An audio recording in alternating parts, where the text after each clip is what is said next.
এই যে একটা ক্ষীরা, এই যে মাশাআল্লাহ একটা। আজকে আপনাদের দেখাবো আমাদের ক্ষীরা গাছ।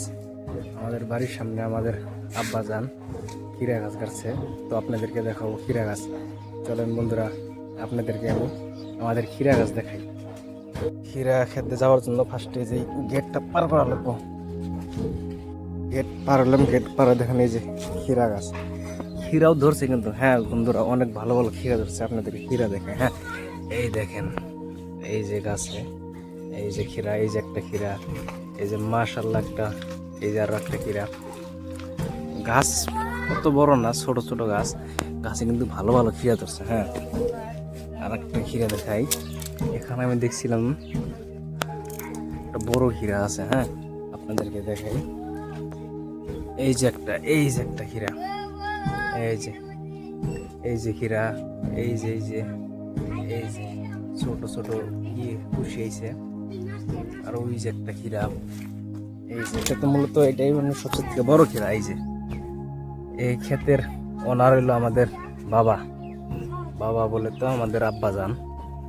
এই যে হলো ক্ষীরা গাছ, এই যে ক্ষীরা। এখানে আরো ছোট ছোট গাছ আছে, এগুলো ভালো করে বড় হয় নাই। এগুলো বড় হলে তো আরো অনেক ক্ষীরা ধরবো।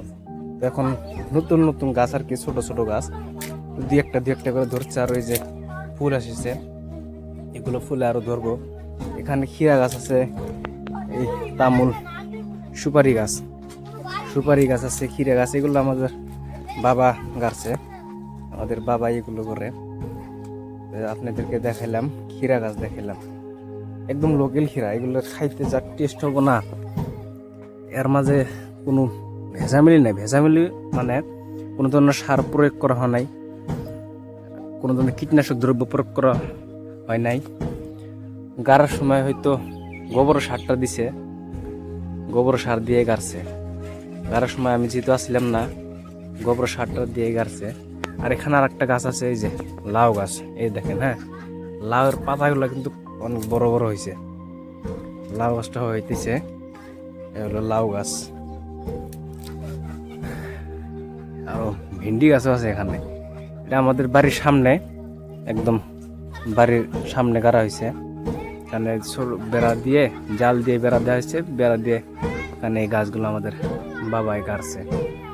এখানে আছে ভেন্ডি গাছ, ওই যে ভেন্ডি গাছ, ওই গাছগুলো, ভেন্ডি গাছগুলো একটা একটা গাছে 1 কেজি করে ভেন্ডি।